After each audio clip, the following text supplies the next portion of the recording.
Hello student, I am Tamanna from Vishwas Navsharda Public School Bhuna. Welcome in day 10 of class 5th EVS unit 5. Today we will discuss man-made disaster. Natural disaster हम discuss कर चुके हैं. आज का हमारा topic है man-made disaster. Introduction. So far we have learned about disasters that are caused naturally. हम लोग ऐसे डिजास्टर के बारे में पढ़ चुके हैं जो नेचर में अपने आप होते हैं. कौन कौन से डिजास्टर हमने स्टडी कर लिए? साइक्लोन, ड्रॉट, ठीक है, फ्लड, सुनामी और वोल्केनो. बट ये सब क्या है? नेचुरल डिजास्टर हैं. But there are many disaster that are cause due to human action and error. कुछ डिजास्टर ऐसे हैं जो ह्यूमन एक्शन के द्वारा होते हैं या फिर कुछ एरर आ जाती हैं जिससे वो डिजास्टर अक्कर होते हैं. These are known as man made disaster. Means ऐसे डिजास्टर जो ह्यूमन एक्शन से होते हैं उन्हें हम बोलते हैं man made disaster. Man made disaster include transport and industrial accident, fire etcetera. Man made disaster के अंदर इंक्लूड है ट्रांसपोर्ट में अगर कुछ प्रॉब्लम आ जाए तो उसमें डिजास्टर हो सकता है, या फिर इंडस्ट्रियल एक्सीडेंट हो सकते हैं, या फिर फायर कॉज हो सकती है. इन सभी को हम क्या बोलते हैं? मैन मेड डिजास्टर, बिकॉज ये ह्यूमन एक्टिविटीज से होते हैं. तो firstly we will discuss fires. Fire was one of the most important discoveries which shaped the way for humanity. Means fire क्या है? एक इम्पोर्टेंट डिस्कवरी है जिसने ह्यूमैनिटी की लाइफ को या एक रास्ता दिखाया या फिर एक shape the. Fire has many uses. Fire के बहुत सारे यूज है और हमारी डेली एक्टिविटी में बहुत यूज होता है फायर का. However fire can also cause a lot of damage if handle without care. लेकिन फायर से क्या है? बहुत कुछ डैमेज हो सकता है अगर इसे बिना केयर के हैंडल किया जाए. Most fire related disaster are man made. जो फायर रिलेटेड डिजास्टर होते हैं वो मोस्टली क्या होते हैं? Man made. Except forest fire. Only forest fire को छोड़कर बाकी सभी जो फायर हैं वो सभी क्या होती हैं? Man made. Cause of fire की फायर के कॉज क्या क्या हो सकते हैं? Below are the most common way in which fire disaster start. Means कुछ वेज दिए हैं जिससे फायर डिजास्टर स्टार्ट होते हैं. फर्स्ट है human error, second accident and equipment failure, third है fire work. Human error, human negligence around inflammable material in industries, vehicles and in homes can cause fire. मतलब कि human negligence मतलब कई बार ऐसे हो जाता है ह्यूमन इग्नोर कर देता है या फिर कुछ इनफ्लेमेबल मटेरियल होते हैं इंडस्ट्री में उनको इग्नोर कर देते हैं, जैसे व्हीकल में होते हैं या फिर होम्स में होते हैं, हम उनको इग्नोर करते हैं जिसकी वजह से क्या हो जाती है? फायर कॉज हो जाती है. सेकेंड पॉइंट, मशीनरी, व्हीकल और इक्विपमेंट कैन हीट अप.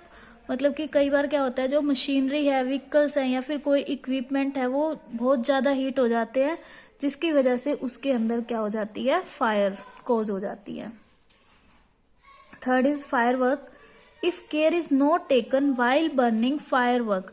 जो फायर वर्क हैं उनकी अगर केयर नहीं की जाती तो इसका रिजल्ट भी क्या होता है? फायर कॉज हो जाएगी और इससे क्या होता है? फिर सीरियस इंजरीज हो जाती हैं. यहाँ पे देखो ह्यूमन नेग्लिजेंस, ये देखो वायर ऐसे पड़ी हुई है. ह्यूमन नेग्लिजेंस मतलब इग्नोर किया इसे देखकर, तो इसकी वजह से फिर क्या हुआ? फायर कॉज हो गई. This is also human negligence. SR14 how to prevent fire. कि फायर को हम किस तरह से प्रिवेंट कर सकते हैं? We must maintain gas pipe and fuel hoses in good condition and check for leaks frequently. मतलब कि हमें क्या है? पाइप्स को मेंटेन करके रखना चाहिए. जो भी हमारे घर में फ्यूल्स की पाइप है हमें क्या करना चाहिए? उन्हें मेंटेन करके रखना चाहिए और उन्हें चेक करते रहना चाहिए ताकि उनमें लीकेज ना हो. अगर है तो हमें उसे ठीक करा लेना चाहिए. We should avoid any overloading और overheating of electrical appliances.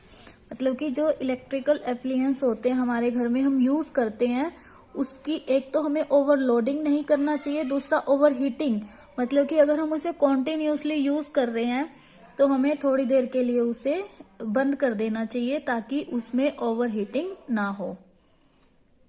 We should be carefully while bursting fire cracker. अगर हम फायर क्रैकर चला रहे हैं तो हमें केयरफुली चलाने चाहिए ताकि फायर कॉज ना हो। We must keep electrical appliances away from wet floor.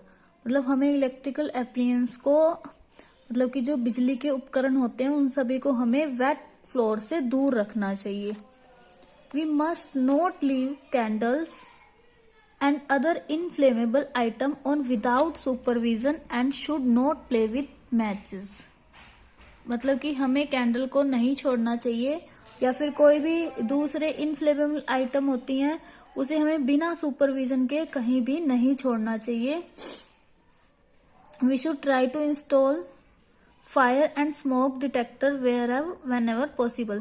हमें क्या है, फायर और स्मोक डिटेक्टर को रखना चाहिए, इंस्टॉल करना चाहिए ताकि जहां भी पॉसिबल हो सके हमें क्या कर लेना चाहिए, फायर और स्मोक डिटेक्टर को इंस्टॉल कर लेना चाहिए।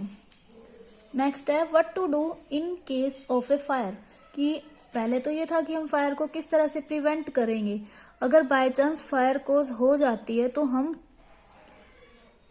उस केस में क्या करेंगे। In case of an outbreak of fire, अगर मान लो कि फायर हो गई, here are some things which can be done. मतलब कुछ चीजें हैं जिन्हें हम कर सकते हैं। First is know your way out and try to get out as quickly and safety as possible. मतलब कि सबसे पहले ये देखो कि सेफ्टी कितनी हो सकती है। फिर क्या करें, कॉल करें हम इमरजेंसी नंबर पे।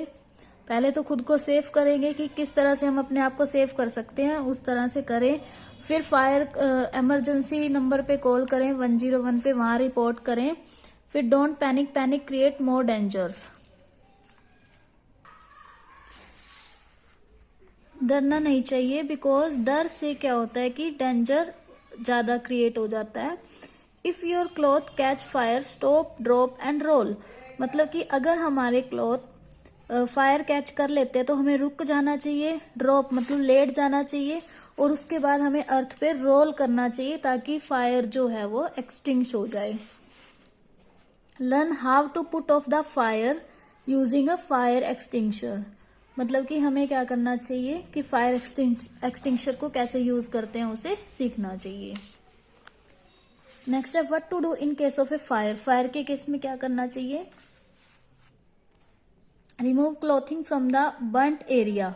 बर्न्ट एरिया से जो क्लॉथिंग है उसे रिमूव कर दें।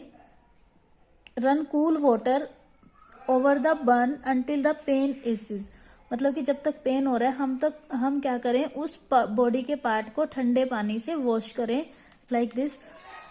Cover the burn with a clean cloth.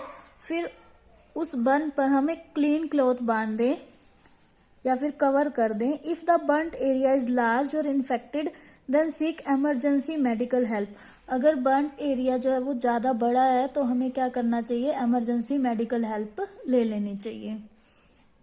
तो ये था हमारा फायर के बारे में कि फायर कैसे कोज होती है ह्यूमन एक्टिविटी से, और हम फायर को किस तरह से प्रिवेंट कर सकते हैं। मान लो कि अगर फायर कोज हो जाती है तो हमें उस केस में क्या करना चाहिए। Thank you, bye bye, keep studying.